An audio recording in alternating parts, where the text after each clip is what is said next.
Psychology is a force that impacts all of us. Whether you call it by that name, which you may be interested in knowing, psychology means the study of the soul. We all have a soul, psyche, personality. So it affects all of us. As a matter of fact, it is who we are. It's the study of who we are. How many people go to therapy? We have no idea. But it's definitely large numbers.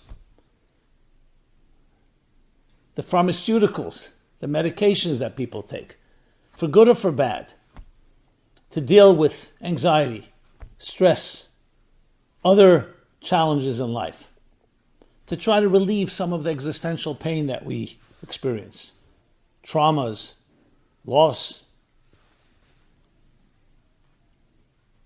other feelings that we deal with and contend with. It's definitely $1 trillion industry. Because again, it's talking about who we are as people. But what exactly is psychology? Did you know that there are over 45 psychological schools of thought?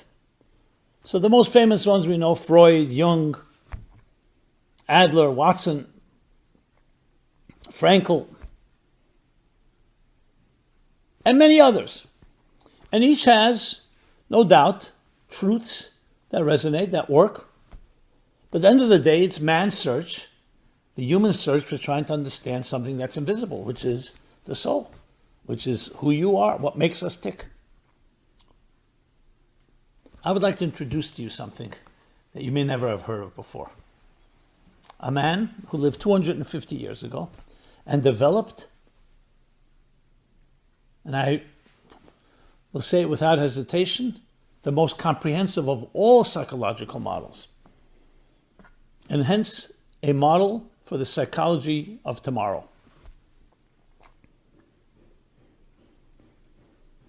This man was called Rabbi Shneir Zalman of Liadi.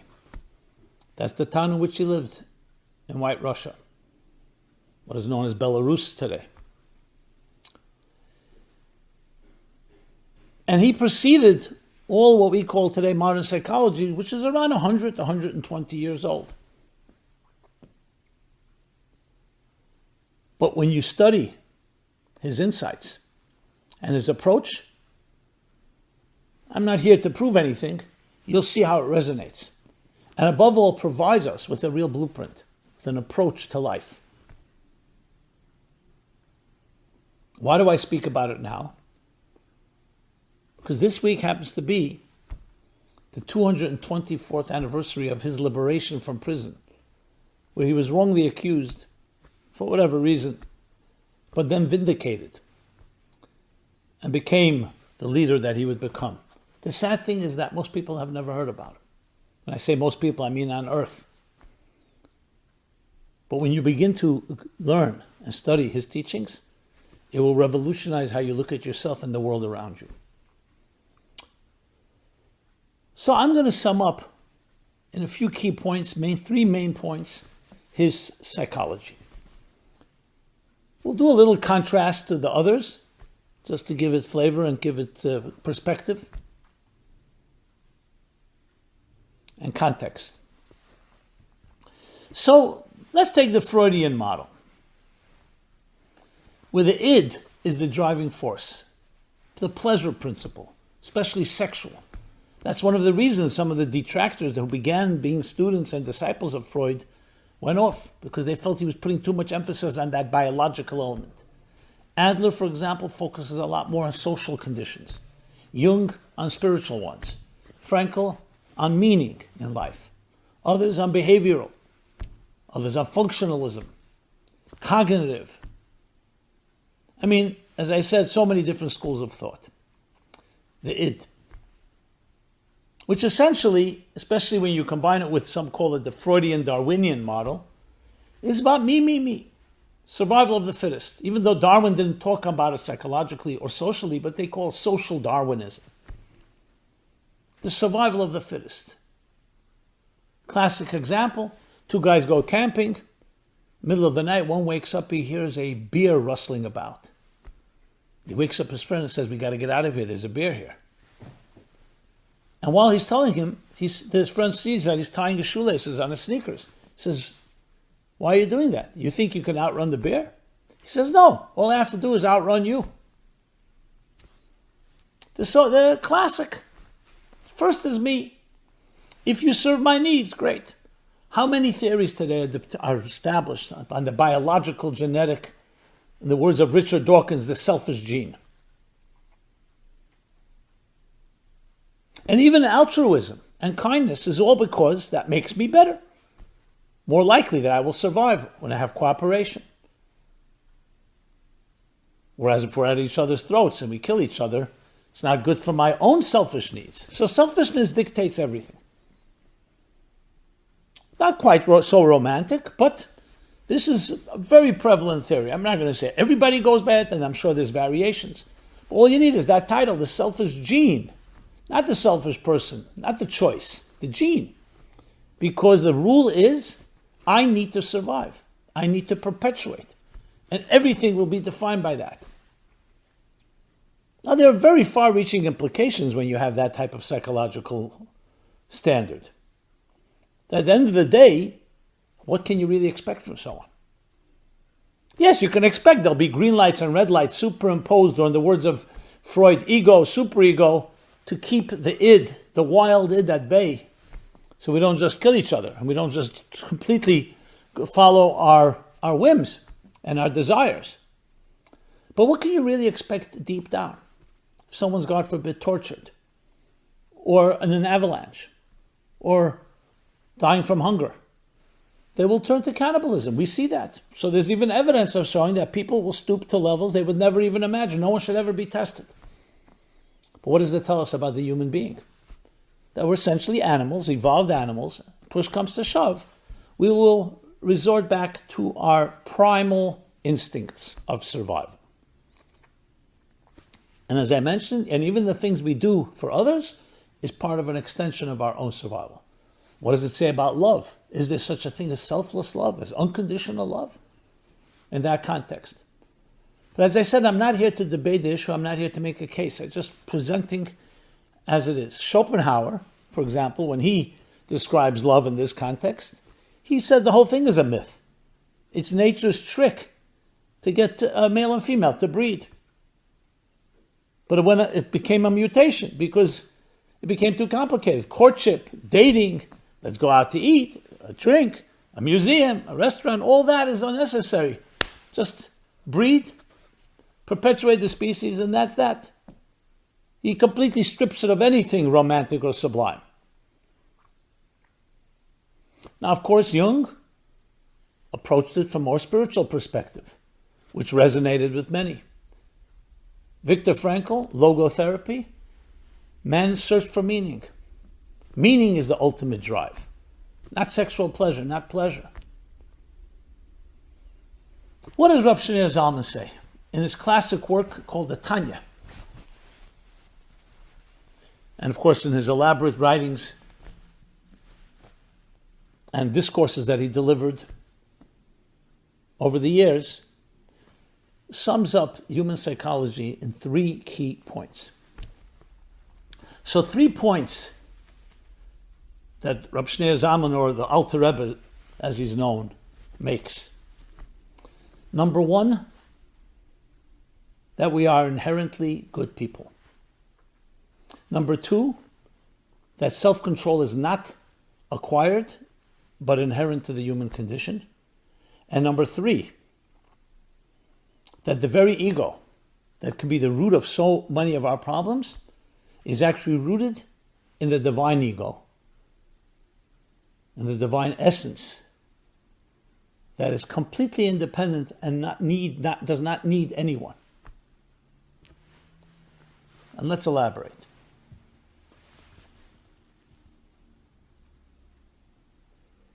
In the Freudian model, as we mentioned, the driving force is my needs. So Rabbi Shneur Zalman will say, that's part of who you are. But there's another part. Inherent to you is also a transcendent voice. A voice that seeks to fulfill a higher purpose. that seeks to fulfill its mission, that is selfless, that is noble, that is giving.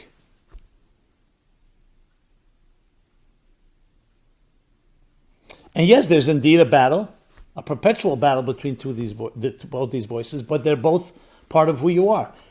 But overall, and above all, the most powerful part of who you are is the good part. So the id is one part of our consciousness, but if you dig deeper, there's that divine aspect, that transcendent side of us. That's point number one. Point number two, self-control.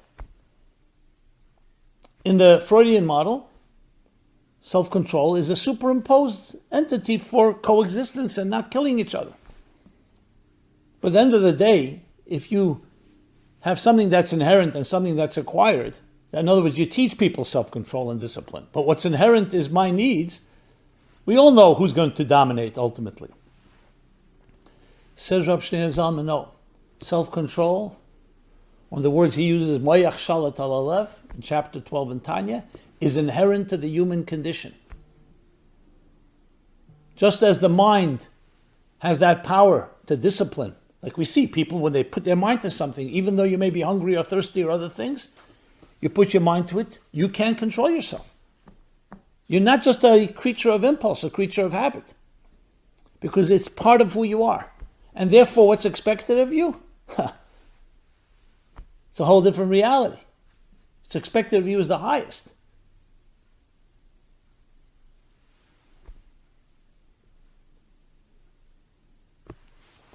And point number three is perhaps the most revolutionary of all. You know, most of us would say the selfishness of a human being, the fact that I come first, is the root of all problems. But it's who we are. Says Rabbi Simon Jacobson, the fact that you feel self-contained, that you don't need anybody. Even though you have parents, you don't feel you're an extension of them. You don't feel you were created by anybody. You feel that you are who you are. You may have gratitude, you may have appreciation to others, but at the end of the day, you're the self-contained entity in feeling, not talking about intellectually.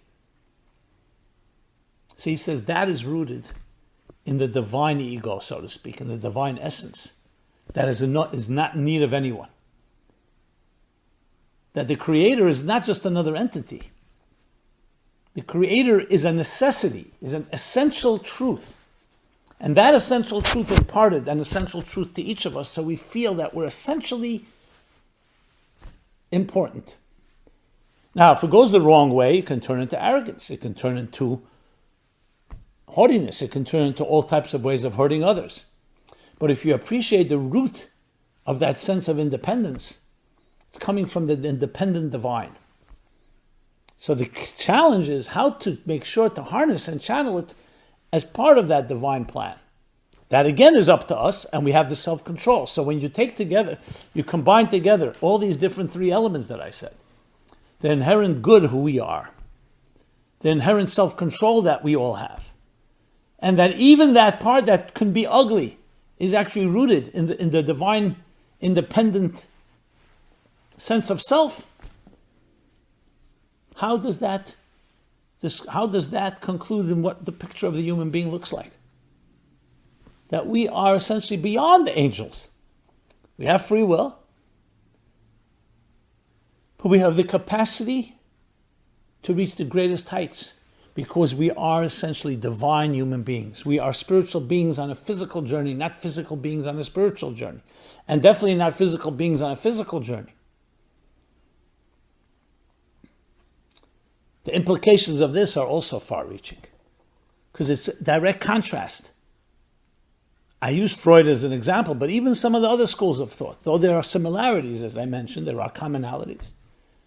But this takes a whole different way of looking at the human being. You are essentially a piece of the infinite, of the eternal. Yes, infinity in the palm of your hand, and eternity in an hour. Infinity packaged in a finite human being called you. In the words of Michelangelo, when they asked him, how do you sculpt those beautiful angels in the marble? He said, I saw the angels trapped in the marble, and I carved and set them free. But this is even more than angels, or flowers, or music. It's an essential divine transcendent beauty that you are personifying, that you're manifesting. But it enters into a box, into a physical box, into a material box, into a human body, and into other drives, including the selfish drives. And there's the battle between the infinite transcendent you and the finite self-interest you, the egocentric or the divine-centric. This is the battle of our lives. But always remember, you have all the power because the inherent you is the divine transcendent. At the end of the day, it's more powerful. And thus, self-control is also inherent in you. So we're not asking you to do something that goes against your nature. It is who you are. Yes, you have another voice. So fine, that's what you need to contend and battle with. And finally, that very voice, even the selfish voice, is just a distortion. It's coming from a very powerful place. The ability to be you, uniquely you, has to allow you to be able to make a choice that will go and be selfish and hurt others, perhaps. God forbid. But on the other side, it means that your very sense of self, that independent self, is coming from the divine, transcendent, independent reality.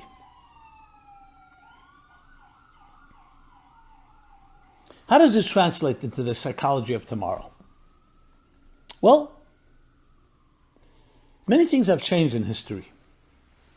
And one of them, maybe most dramatic, is the ease of living today, the standard of living. Very few of us are spending 9, 12 hours a day toiling under the sun in a field to be able to bring home a bushel of wheat or a pound of potatoes or rice to eat and sell the rest. Today, with industrialization and then computerization and everything that is taking place, the standard of living is so high. What do we do with all this free time? We all know Admiral Hyman Rickover, gave a talk in 1957, I believe it was. He became the 4-star admiral in the Navy. The 4 stars is the highest rank. The father of the nuclear Navy. He gave a talk where he shared this statistic that in 1857 to 1957, in 100 years, in 1857, over 92% or 95% of energy was generated by human beings or animals. In 1857, most energy was being generated by fossil fuels, by machines. So this firstly explains the astronomical explosion of wealth, because those that control those machines, everything was so exponentially greater. But it also explains the birth of leisure. When humans had to toil in the fields with little machines, you didn't have time. You didn't have any free time. You were exhausted by the time the evening came. What happened to all the free time that was freed when you now can press a button? You can just go online, order Amazon, and you don't even have to go shopping. So you would think the free time should be used for the most sublime, the most noble, and the most virtuous causes. Not necessarily. It gave birth to leisure. And leisure gave birth sometimes to the lowest common denominator, because remember, we also have that other voice within us. The psychology of tomorrow is taking Rab Shneir Zalman's fundamental principles and applying it to life. Where should our free time go? Toward the transcendent, toward the virtuous. And we indeed see the world has moved more humanitarian, more virtue than ever before. There's still a way to go. But that's the psychology of tomorrow. You want to be the fullest and the best person you can be. How will you be a happy person? When you feed the essential inherent soul within you, which is the virtuous soul, the transcendent one, the divine one. Yes, immediately, short-term instant gratifications may be more pleasurable to feed your own needs. But ultimately, long-term, And what has permanent and sustainable impact is that divine soul. So the inherent part of you, that goodness, has been emerging and continue to emerge. So in the psychology of tomorrow, that will be the dominant feature in each one of us. Number 2, the self-control. And self-control will not have to require just imposing on myself. When you know that part of you is who you really are, and that makes you happiest. You see someone in a happy marriage with healthy love, self-control is easy for them. Not to say there aren't challenges. Why is it easy? Because they palpably feel the benefits. And they feel yourself being wholesome. It's like when you eat something that's healthy, you feel it. So you're going to be committed to it. And finally, even that ego, even that sense of self that makes us independent, which can go in the wrong direction, will then be a channel for the divine essence itself. Imagine a world, just let's imagine.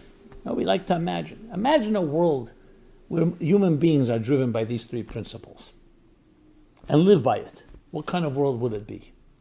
A world where famine would be eradicated, war, avarice, hatred. Not because we aren't capable of that, but because when you allow your better angels to emerge, when you allow that inherent goodness to become part of your life, and you see what it does for you, you'll be the happiest person. There's less need. It's the insecurity and fear of life where causes you to feel, I'm missing something, so maybe that person took it from me. Creates jealousy, creates envy, and all the other vices. Whereas when you recognize that's so much part of you, and self-control is not just some type of, here are the rules, but it's actually something you want to exercise. I want to be there for someone I love. Even though, let's say, it'd be more comfortable for me to sleep with someone I love that wants to speak with me. You're there because you want to be there. And your very ego is also a divine ego. It's driven your unique self. You have something unique to contribute that's indispensable, coming from that core source, because you're not an extension of something else. You are who you are, because you are manifesting the divine essence of the divine, who the divine is. I am who I am, as God says in the Bible. A life like that, that's what we call utopia. But a utopia that's not just sitting in a retirement village or on a beach. It's bringing to the surface the best of who we can be, the best of who we are. Obviously, a topic like this, to do justice to it, requires a lot more. But I wanted to give a taste in honoring this great man, Reb Shneir Zalman. Study his teachings. Take these points to heart. Act on them. And you'll see that this is the true model, the true template for the psychology of tomorrow. So let's see this as like an introduction. And if you go to meaningfullife.com, there are many articles and top-end classes that I've given on this subject matter. My real dream, my real goal is to turn this into a comprehensive blueprint, a comprehensive modality of the psychology of tomorrow that each of us can employ and use in all aspects of our lives. Whether it's personal growth, whether it's relationships, whether it's marriage, love, intimacy, relationships with children, dealing with anxiety, dealing with the challenges of life, dealing with pain and loss, or dealing with joy. That this approach enhances, more than enhances, transforms literally every aspect of our lives. In some ways, my book, Toward a Meaningful Life, which literally covers every of the major milestones of life, is based on many of these principles. So check that out if you want more. And please join me as a partner. Let's develop a psychology for tomorrow, which will create a new tomorrow of how we see ourselves and see those around us, in being the best we can be and even beyond. Emerging from who we are, not something imposed, not something from outside. This has been Simon Jacobson, Meaningful Life Center, meaningfullife.com. I'd love to hear your thoughts, feedback, suggestions, comments. And of course, please share. Let's create that ripple effect, that butterfly effect, that affects all those around us. Look forward to see you soon again, the next program. Thank you. This program is brought to you by the Meaningful Life Center. Please help us continue our programs. Make even a small contribution at meaningfullife.com/donate.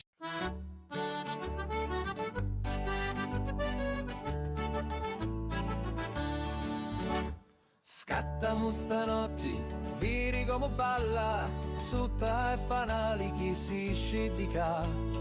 Ballamo stanotte, salta come un'anna, chi pettini di luna in sciolla. Gira musica, gira e non si ferma, come una galla do vento aita. Attira con narina, tamburello e abbacia come sua figliola. Scattamo stanotte, viri come balla, sutta e fanali chi si scidica. Ballamo stanotte, salta come un'anna, chi pettini di luna in sciolla.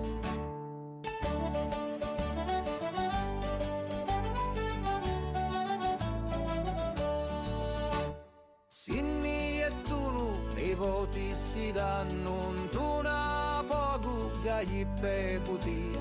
Sinda affettuno, i cappotti russi e si ricordano da notti buona. Scattamo stanotte, vini come balla, sutta e fanali chi si scidica. Ballamo stanotte, salta come un'anna, chi pettini di luna in sciolla.